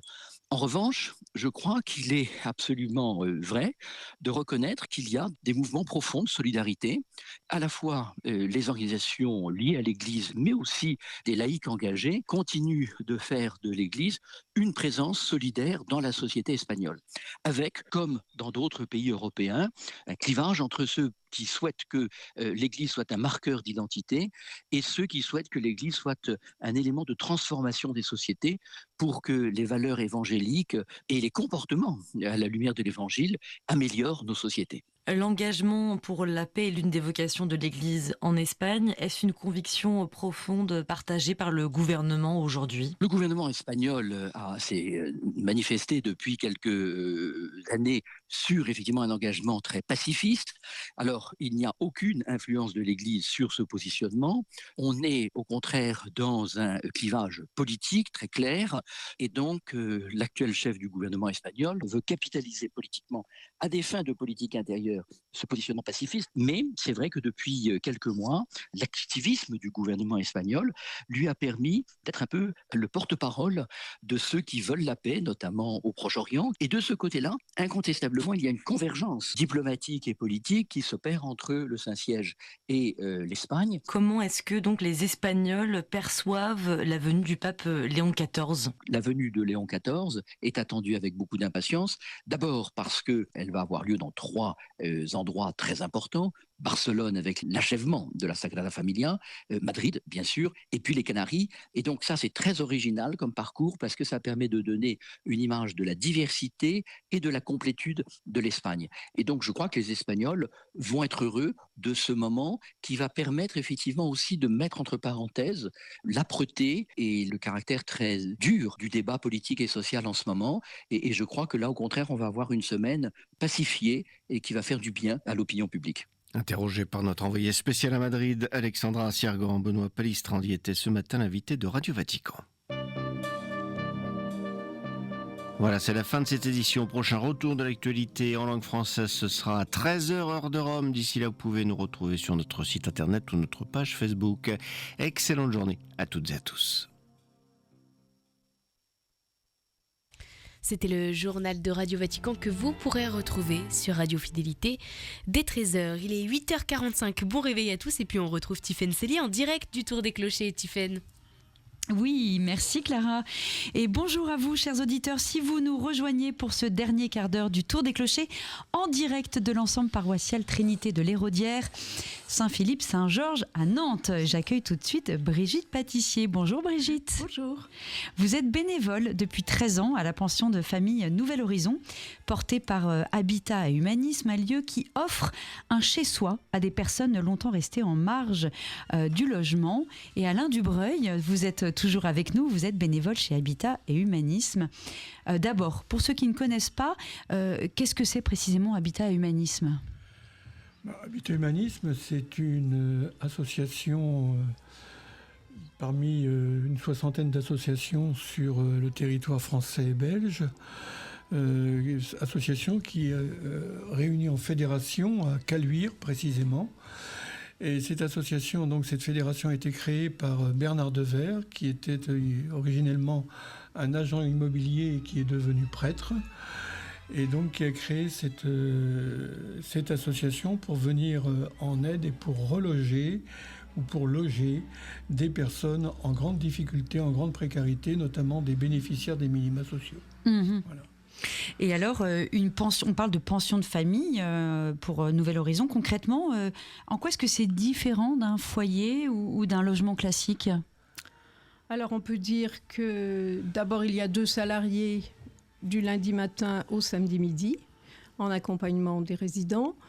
Chacun est autonome dans son logement. Il y a une grande salle collective, il y a des activités collectives de proposer, il y a un jardin. Donc, il y a une vie possible communautaire. Bon, certains sont tellement abîmés aussi par la vie, les parcours de rue et passage en détention et les troubles psychiatriques, que certains ne participent pas beaucoup, mais ont le sentiment quand même de faire partie d'une communauté. Ouais. Moi, je voudrais revenir sur le terme de pension de famille. Il y a quelques années, il y a un des résidents qui m'a dit « pension de famille, mais vous n'êtes pas notre famille ». En traitant les bénévoles et les autres collègues, les voisins. Je lui ai dit, c'est comme dans une famille, on n'aime pas tout le monde, hein, on ne s'entend pas forcément avec son cousin, etc. Bon, on vit ensemble, les uns à côté des autres, mais bon, c'est quand même une sorte de famille. Ouais. Ah bon, puisque tu le dis. Oui, il était plutôt dubitatif. Mais alors, c'est le même qui, quelque temps après, me revient vers moi, il me dit... Bon, alors on peut y rester jusqu'à la fin de sa vie. Je dis oui, si tu es autonome, tu peux rester jusqu'à la fin de ta vie. Ah oui. Et il me dit, bon, j'espère que tu seras là pour me tenir la main quand je vais mourir. Waouh. Ok. Lups. Ouais. Donc j'allais justement vous demander combien de temps on peut y rester, mais donc il n'y a pas de limite. Non. à condition de rester autonome. Bien sûr. Et notre grande difficulté, c'est qu'il y a des personnes qui sont rentrées là il y a 18 ans, dans un état de fragilité physique ou psychologique assez grave déjà, et qui vieillissent et qui ne sont pas forcément en capacité de rester encore quelques années autonomes. Ouais. Et après, allez. Et les EHPAD, c'est très compliqué de recevoir des personnes qui sont un peu en marge. Ces personnes-là sont accompagnées par des salariés et des bénévoles. Salariés bénévoles et des infirmières tous les jours, et des infirmières et des aides à domicile, etc. C'est tout un accompagnement. Et alors, elles payent un petit loyer, elles signent un contrat, ça c'est important. Oui. D'accord. Oui. Nouvel Horizon, à 18 ans, vous avez connu la création de Nouvel Horizon, Alain? Oui, j'ai connu un peu la création. À l'origine, autrefois, le territoire de Nouvel Horizon était occupé par un marbrier, la marbrerie Poussin. Et il se trouve que je connais bien aussi, et que j'ai bien connu Jacques Poussin, qui était un des dirigeants de cette société.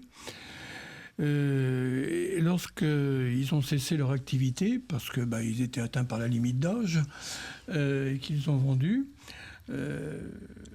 Gérard Poussin, qui était le comptable de la société, a mis une condition pour vendre le territoire, pour vendre le terrain de la marbrerie. Il a mis une condition, c'est que ce terrain soit utilisé pour construire, pour y faire un lieu de relation, sociale. Mmh. Et Habitat Humanisme, qui était à l'époque présidé par Francis Renaud,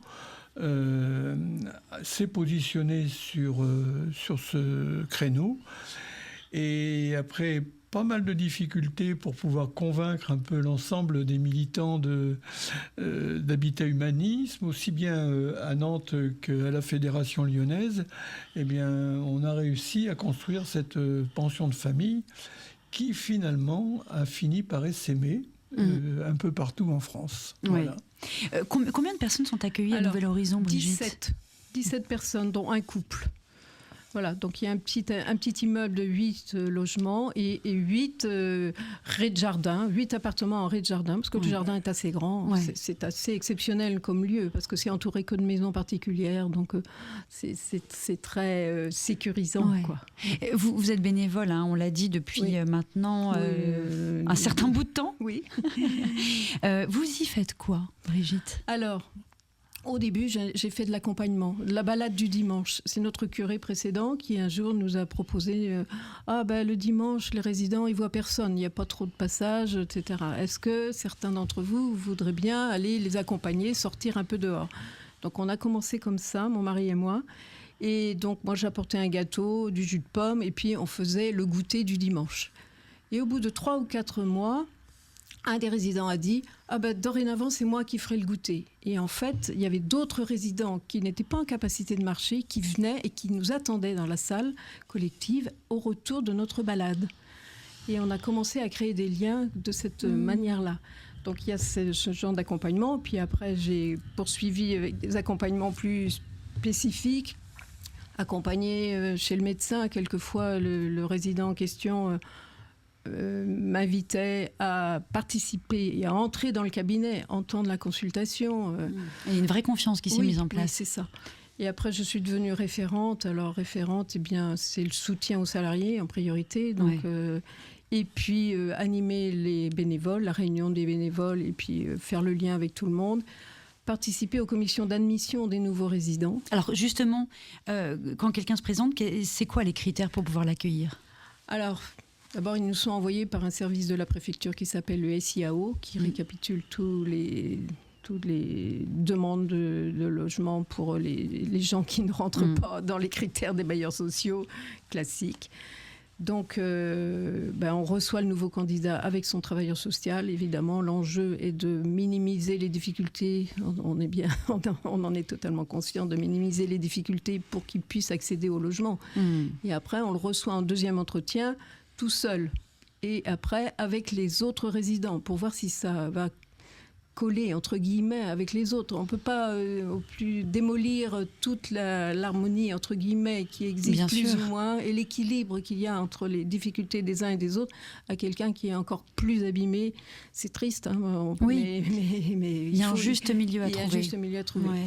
Donc je participe à ces commissions d'admission et puis je fais des dossiers aussi avec les salariés, quoi. Là, on réécrit le projet social. Enfin bon, je suis quand même un peu impliquée. Et puis, vous cherchez des bénévoles. Oui, hein, alors mais bon, des bénévoles il faut- d'accompagnement tout simple, hein, bénévoles de bricoleurs, par exemple, parce qu'il y a le jardin à faire. Alors certains sont encore en capacité de participer au jardin, mais d'autres sont autour des vrais bricoleurs de jardin, des vrais jardiniers, et ont l'impression de faire le jardin. Oui. Ils sont là à côté, autour, c'est bien.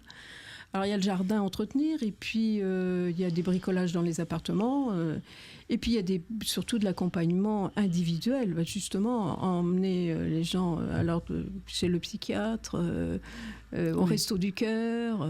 Et ça, pour ça, il faut quand même... Il faut des bénévoles. Et puis, il y a quand même des activités aussi ludiques, entre guillemets. Aller au musée, aller à des spectacles, aller un peu au cinéma, sortir, voilà. Merci beaucoup Brigitte, merci, c'est court mais on a un avant-goût. Merci Alain d'avoir témoigné aussi, merci d'être venu à notre rencontre ce matin. Je vous souhaite une très bonne journée. Merci. C'est le tour des clochers. Et nous voici au terme de ce tour des clochers au sein de l'ensemble paroissial Trinité de l'Héraudière Saint-Joseph-Saint-Georges qui changera dans quelques temps de nom à Nantes ici. Père Philippe, un mot, une minute, un dernier mot pour la minute qui nous reste. Dans 6 jours, vous tournez une page, 2 paroisses deviennent une. Qu'est-ce que vous souhaitez pour cette communauté qui s'apprête à naître ? Le meilleur. Oui, c'est un peu... On se doute en fait. Non, mais c'est Belle unité. c'est de rester collé au terrain, au quartier, à la population, aux gens qui sont là, toujours dans le dialogue avec les uns et les autres, de continuer à se laisser transformer par le quartier, tout comme à continuer de transformer le quartier. D'être au carrefour de tous ces quartiers qui sont là. De ces communautés. De ces communautés, puis d'être témoin du Christ, tout simplement. Eh bien, merci Père Philippe pour votre accueil. Merci à tous ceux qui se sont succédés à notre micro ce matin. Alain Godel, Gérald Cid, Timothée Dobozy, le Père Alexis Struve, Jannick Catoni, Isabelle Claire, Michel, Laurence Royer, Laurence Bocandé, Alain Dubreuil et Brigitte Pâtissier. Et bien sûr, merci à vous, chers auditeurs de Radio Fidélité, d'avoir suivi ce tour des clochers en direct de Nantes, quartier de la Beaujoire. Merci Clara, vous d'avoir assuré la technique depuis le studio. Avec plaisir Tiffaine, merci de nous avoir fait vivre ce tour des clochers que vous pourrez réécouter ou écouter également sur le replay avec www.radio-fidélité.fr. C'était le tour des clochers avec la Maison du Bon Pasteur.